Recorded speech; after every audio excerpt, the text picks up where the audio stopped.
Meanwhile, back here in Washington, President-elect Barack Obama today selling that stimulus plan of his. It's an expensive one. Everyone here talking about the $800 billion price tag at a minimum.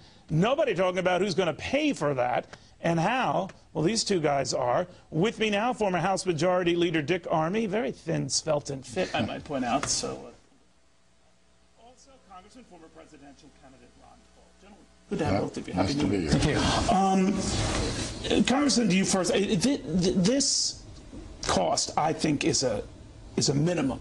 The $800 billion is a minimum. We had Senator Jeff Sessions here saying it could be $1 trillion more than that. The CBO has weighed in. What do you make of that? Well, again, it seems like they've kind of said, for whatever political point we want to make here, because they're not making an economic policy point. This is not about sound thinking about real policy. It's about politics. We're willing to spend any kind of money. The first question I ask, where's the money coming from? Does anybody really understand where this money comes from? You either tax it, or you borrow it, or you print it, but in the end, finally, someplace you're going to tax it to make it up. I think it's a curious form of fiscal child abuse, and my biggest concern about the whole thing is it won't work.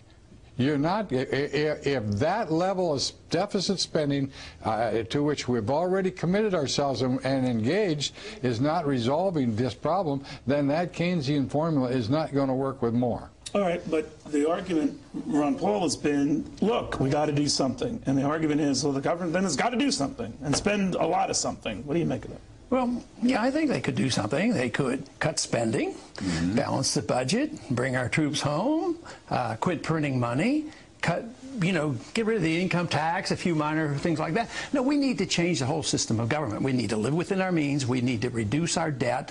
But we need to change our philosophy of government. Changing philosophies, Congressman, the argument goes, we need quick action, quick stimulus now. We need a quick boost now, and none of the stuff you took, all well and good and valid, does that. No, I would disagree to a degree on that, because they're going to appropriate money, and they say this is a stimulus, we're going to do something immediately.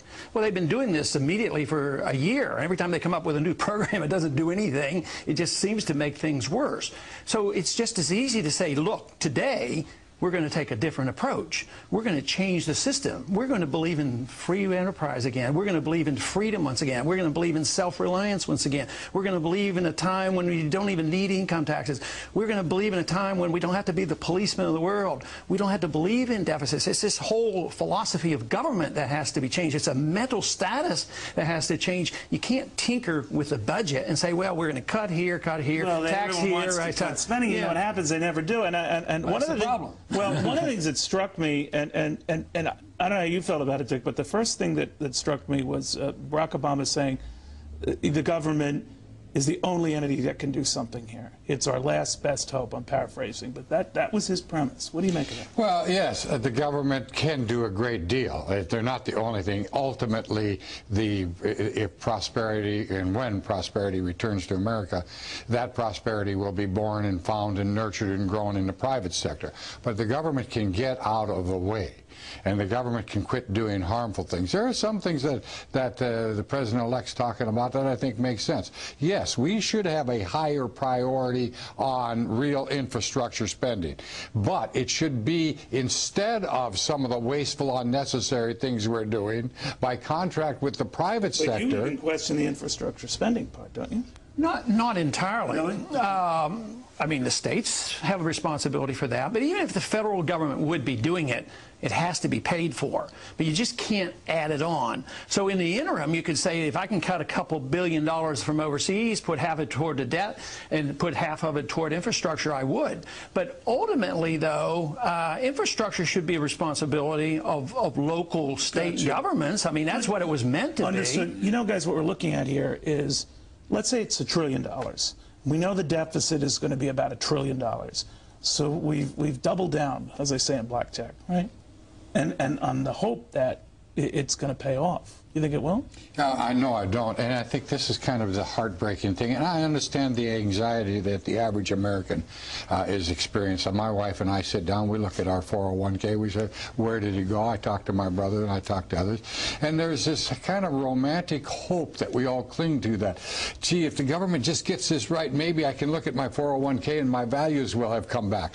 But the problem is what you're more likely to get, because the values will be restored when the junk is off your balance sheet and that inventory of junk is removed. The government's not removing it, they're just setting it aside. They want to use our money to buy it up.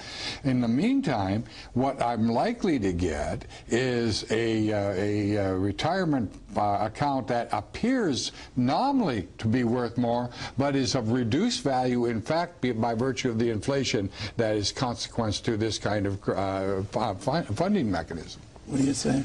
Well, you know, the Austrian economists have for more than 10 years predicted what would happen.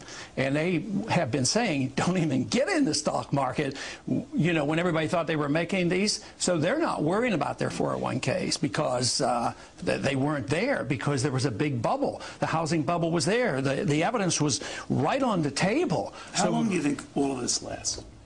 How long the bubble has been? The bubble, the morass, you know, it's popped now. How long is it going to last, or how long has it been going on? I know how long it's been going on, but now, so the hit for us is how long? Okay, the seeds were planted in '71. I guess the really unwinding began really in the year 2000 with the collapse of the NASDAQ, but really hit in '07. So it's already been going on 8 or 9 years, because this. How much longer? If we continue to do exactly what we're doing now, it's going to be as long, if not longer, than the Depression of the 30s, because we're doing everything wrong, and we're propping up prices of houses, propping down the value. Then if it started in 2000, when everything hit the fan in 2000, we'd be out of it in another year or two. Oh, yeah, but people say that we never even got out of the Depression until we had a war. That's the kind of mentality that we have today. No, we're nowhere close to ending it. We won't even. 12 years by that definition. We have to liquidate debt. We have to allow prices to go down, and we're not allowing that to happen. That's the problem. We've become kind of a nation of inconvenience minimizers. The fact of the matter, for the market to make this correction, as it did, for example, in the .com thing just a decade or so ago, there are going to have to be some people that are going to have to eat the pain that is consequential to bad decisions. But we've got a government that says nobody should ever have to live by the consequences of the bad decision. Somebody's going to. It's going to be this generation that made the bad choices, or our kids that are going to live with the foolishness of compounding it. It's hit the fan, hasn't it? Gentlemen, thank you both very much. Very good seeing you. Well, in the